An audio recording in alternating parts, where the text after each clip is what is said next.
welcome to Beware of Spoilers. I am Adam. It is 9 o'clock in the morning on a Monday, which is when I'm at my brightest and chipperest, as you can tell by my voice and demeanor.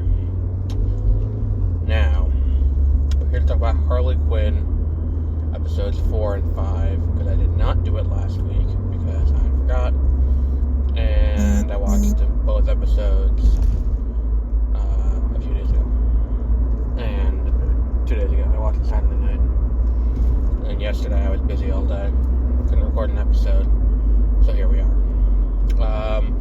So Harley Quinn, I feel like after a while, Harley's lack of growth in regard to this relationship is going to get on my nerves. I think it already is starting to annoy me, where it's like, look, I understand she's kind of an agent of chaos. Like, that's her thing. Like, she is there to cause messes, break shit, fuck shit up, that kind of thing. That's what she does, and that's what she does best, and she does it well. The problem is with taking her and putting her into a new relationship paradigm where she is in this relationship with Ivy, and Ivy is very goal-driven. Ivy has a plan, Ivy has something she wants to do, and then it's not always intentional, but Harley keeps getting in the way of that. She keeps messing up the plan, keeps ruining things, keeps, and look, I understand what they're going for, I understand that, that's the kind of thing that's happening, but the problem is, it becomes a bit of a, it becomes a little bit of a number one, a slog to get through when the same thing is happening episode in, episode out, where Harley caused something to happen, and then Ivy's got to fix it or get around it, or, Harley is actively, not actively making it harder with intent to make it harder, but her actions are actively making it harder for Ivy to do what she wants to do, and then Ivy just grins and bears it. Because, I think what we're seeing, I think what the show is going for, is the fact that, we always see Joker and Harley in this, in this relationship, and that relationship is toxic, but I think when we flip it, Harley is now the toxic one in the relationship, and while she may not be as actively abusive as Joker is, we're seeing her kind of not be a good match for Ivy unless she learns that she needs to put her domineering personality, tone it down a little bit. And I think that that's what we're going for on this.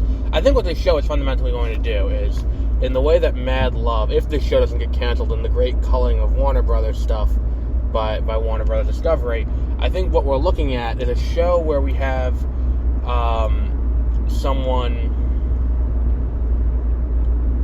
where we have someone, what's the word I'm looking for here? There's a word I'm looking for, where someone needs to get their, Harley's going to transition back to being Harleen Quinzel, to be in this relationship with Poison Ivy, where the toxic relationship there with Joker hit its crescendo and ended, and then she goes off on her own, and then she finds a fulfilling relationship with someone else, and as that starts to work, it's going to kind of break her psychosis down and bring her back to what she was before. I think that could be an interesting kind of flip the script, and that would be an interesting approach to do. I just think that if that is the plan, it's something they were planning on doing over multiple seasons, and if that is the case, we're probably not going to get to see the end of it, because this show probably won't make it through this next, I don't think it'll get picked up, not because of quality or anything, but because I just think that we're at this point now where anything that was greenlit before Discovery took over on HBOMax, is probably not going to get continued. Like, I'm not expecting a renewal of Titans. I'm not expecting a renewal of, what was the other one? A renewal of Doom Patrol. I'm not expecting a renewal of Stargirl, now that that's coming out next month. I'm not expecting a renewal of, what's it called, either.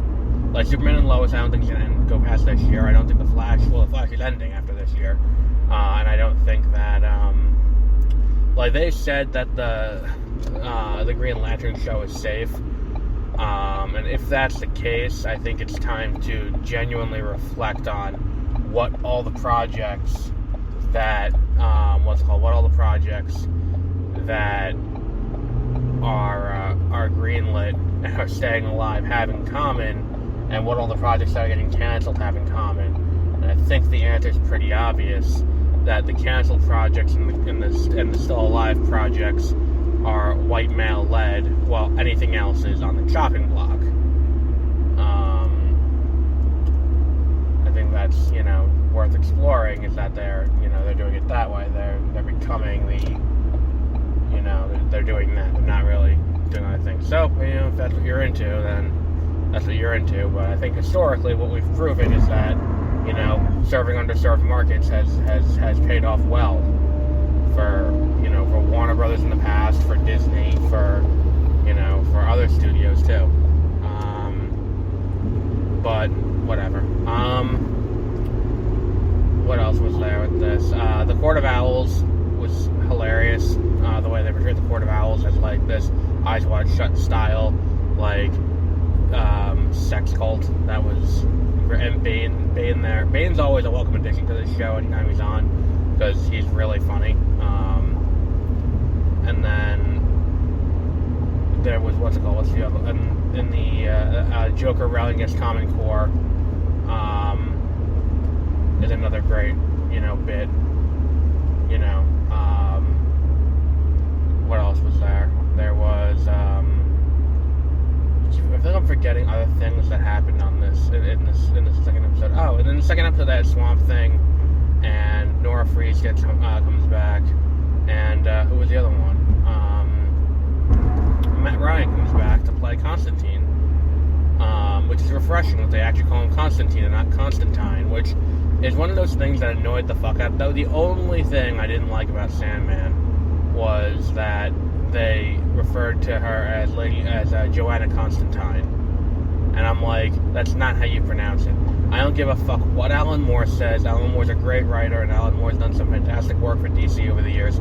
That said, I don't agree that it's Constantine. I think it's Constantine, because that's how we were always taught. Emperor Constantine of Rome, who founded Constantinople. Like, it wasn't like Roman Emperor Constantine, like, and so he pronounced it Constantine, and but here they go back to the other way, and it's Matt Ryan from Legends of Tomorrow, from Constantine on NBC, from, I think he crossed over with Lucifer at one point, but he was back in the oversized brown trench coat to voice John Constantine again. And I feel like, looking at what Sandman was, I feel like it was a good choice to not go. Well, I mean, I think the Constantine thing was just that they didn't have.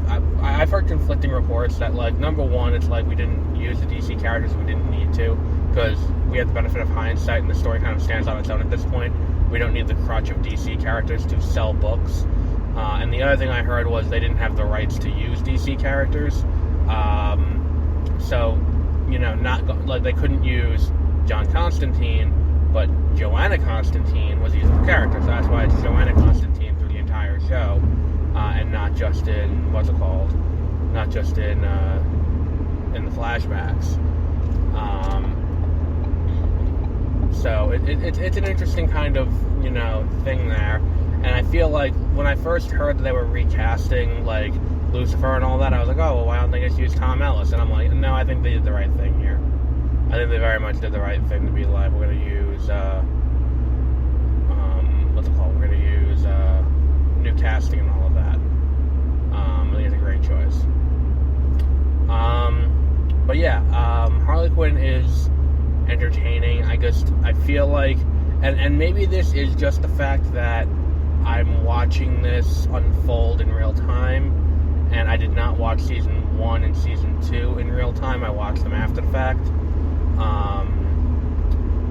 But I would like, maybe that is just it, where I'm like, this isn't unfolding fast enough. The story isn't displaying itself. I don't know what's going on at the rate that I want, but the problem could also be that, like, once the show is all said and done, once the season has run its course, maybe then it'll make more sense. But right now, I just feel like it's moving too slowly. And maybe it is just that I watched the first and second season when I had COVID the first time, and I was like, oh, okay, that all makes sense, and this is all cool, and all of that. But that said, Harley Quinn is on HBOMax, and it will continue on HBOMax until it runs its course in mid-September. And then who knows if it gets picked up or not. Me personally, I don't think it will. So, what's on the docket for the rest of, this time period? We have, I'm going to play Cult of the Lamb. I bought that for my Switch, but I have not played it yet. So, I started playing 2 Point Campus, which, we'll talk about that another time. We have a fun-filled day of, what else do we have on the itinerary?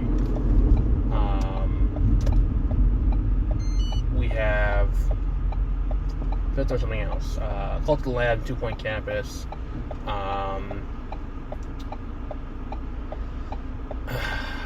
She-Hulk starts this week. That's this week. I forgot about that almost. How did I do that? Very easily, actually, considering Disney refused to give me a press screener for it in advance, so. Oh well. But in this wide world of nonsense, I feel like there's more. This week Beast comes out, I think. The Idris Elba movie. About it's Jurassic Park with a lion, I think, from what I saw in the trailer. I mean, I'm not saying it's to disparage the movie, I'll see it, but whatever. Oh, and Saturday I'm going to be seeing Dragon Ball Super: Superhero, and then also we're going to be doing I'm talking about 4DX. I'm seeing my first 4DX movie on Saturday, and I'm using it to see Dragon Ball Superhero. So we'll do that. So this week on 30-minute reviews, I'll probably have a review of Dragon Ball Super Broly. So we'll talk about that, and then we'll talk about what else is coming. So that'll be fun. So I'm actually going into this mostly blind, which is nice. I haven't really done too much, and I think that I can kind of guess where this is going based on the trailer, because I saw what's it called? I saw the trailer for Superhero, and I watched Battle of the Gods. I watched Resurrection F, and I know Broly is the bad guy of Broly. So I think it's fairly obvious. I think I haven't, and considering this new one is the Red Ribbon Army with new androids, I think I know where this is going. So we'll see what this is. But we'll wrap up there for today. Our next episode will be Thursday, when we talk about Dragon Ball Superhero. Oh no, Thursday is She-Hulk. But until then, have a great rest of your week.